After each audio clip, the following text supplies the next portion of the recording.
Good evening and salutations, my GH fans. So, yes, I don't know if anyone remembers me saying this last time, but I did call it out. Now, I'm pretty sure I'm not the only person that called it out, but I'm one of the people that called it out before it wound up, before this episode. That Liz is going to sit there and lie about having an affair with Nicholas to steer Finn from, going to Spoon Island and the pills and everything like that. I knew she was gonna do that, and she did. So to be honest, it was one of those things where it's like, yeah, on some level, I'm glad that I was right, but at the same time, it was so obvious. Um, at first when at first he asked about the pills or whatever, and he's like, are you pregnant? She was like, yes.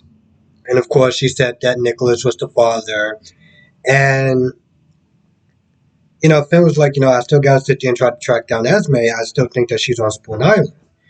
But Liz was like, no, I've been spending a lot of time over there and everything like that. So there's no way that she could be there because I would have practically saw her.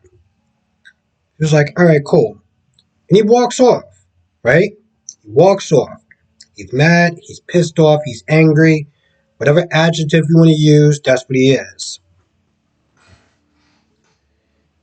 He goes to the lab and he starts breaking some stuff, right? You want to tell me why Liz decided to go after him for? Why? What did you need to go over there for? To explain some more how you practically broke his heart and you didn't mean it and blah, blah, blah, blah, blah. Listen, if this dude is stewing and he's breaking stuff, let him stew and break stuff. He don't need you sit there following him around to explain more. He's already angry. What do you think you're going to say to him that's going to calm him down? I was like, I literally was like, why? Why? But of course, she was like, she wanted to make sure that, everything kept his, on a hush hush. So she was like, oh, for my boys, because she was, when she was like, I know I don't have a right to ask you this, but I need to ask you for a favor. I was like, wait. Now, granted, yeah, we know that she didn't really cheat on him, right? But for story purposes, he believes it. The fact that she was like, I need you to ask you for a favor, I was like, I think he was like, "Oh, this is a good one," but I was like, "Boy, are you kidding me?" She was like, "Oh, for the sake of my boys, can you not sit there and tell them, about this affair, whatever?" Even Finn was like, "Oh, Ava's just gonna, ugh, I didn't want to get into it with that," and he was like, "I'm not gonna sit there and hurt the boys." And partly, I was like, I think that's the gentleman thing to do because the boys have nothing to do with the issue. So I don't know. Sometimes I get so blindly rage and like anger. I feel like for a split second I would have been like, I don't owe you a damn thing, and just walked off. But then later on, I probably just would have wound up doing the same thing and going the Finn route and just be like, for the boys' sake, I'm not going to say anything. But I probably would have, at the very least, I would have like, yeah, I'm not doing this for you. I'm doing this for your kids. Um, but he did that and he walked off and she was crying and everything like that. I was like, bro, let's be honest. I don't know why you felt so. Why did she felt this need to sit there and dive into Nicholas's drama, and not just drama, but like criminal drama? What he's doing is illegal. She's still running from the cops. You can go to jail, and you volunteer yourself to continue to do this. Nicholas is rich. I'm pretty sure he could have just hired another nurse. Why didn't he not do that in the first place is beyond me. Or at the very least, if he actually cared about Liz, he would have said, no, let me sit there and hire somebody because, I'm rich and do that. Now, for plot reasons, that's None of that is going to happen. But just in general, um, I'm going to be honest, I didn't really care for the Trina scene. I really didn't. I'm just like, woe is me, two good looking guys that I can't decide between. One that practically burned down my life, the other one that's rushing way too fast. Ava, I need your help. Or what she said, it was something along the lines of, stop me from making a mistake or something. They talk it out. I look at my phone. Because at that point, I really didn't care. Like, Trina's confused. Josh is confused. Well, Josh is not even confused at this point. Josh is just being a coward. And I guess in some ways, Trina is too. But I'm a little lighter on Trina because Trina hasn't been dating Rory as long, and Rory is rushing the hell out of this whole thing. But Cam has been there for Josh for a hot minute. Um, I mean, to be fair, Rory doesn't deserve it either. You know what Trina's doing. So I'm not exactly sparing her the rod. I'm just giving her a little bit more leeway than I am with Josh because they've been together longer.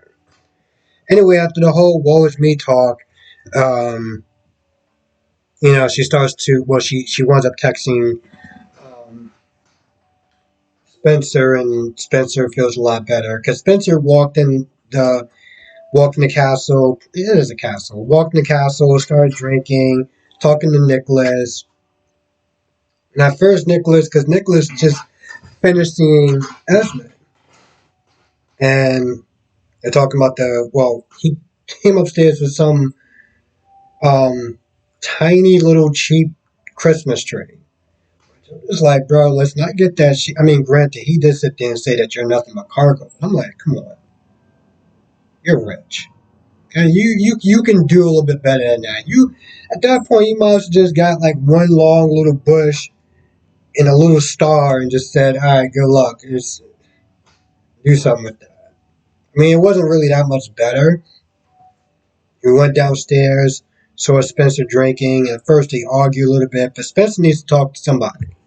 So he talks to Nicholas about Trina and Rory and him just being upset the fact that she's moving on and he doesn't feel like he's worthy of her. And I mean, granted, in the beginning, it was a scumbag move what he did. Okay, and after that is pretty much just Esme just being a mean girl.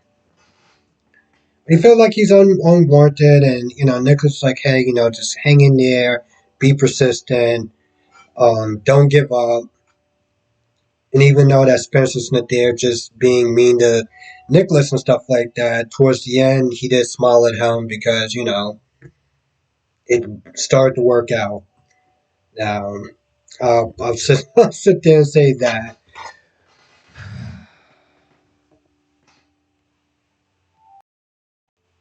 Hmm.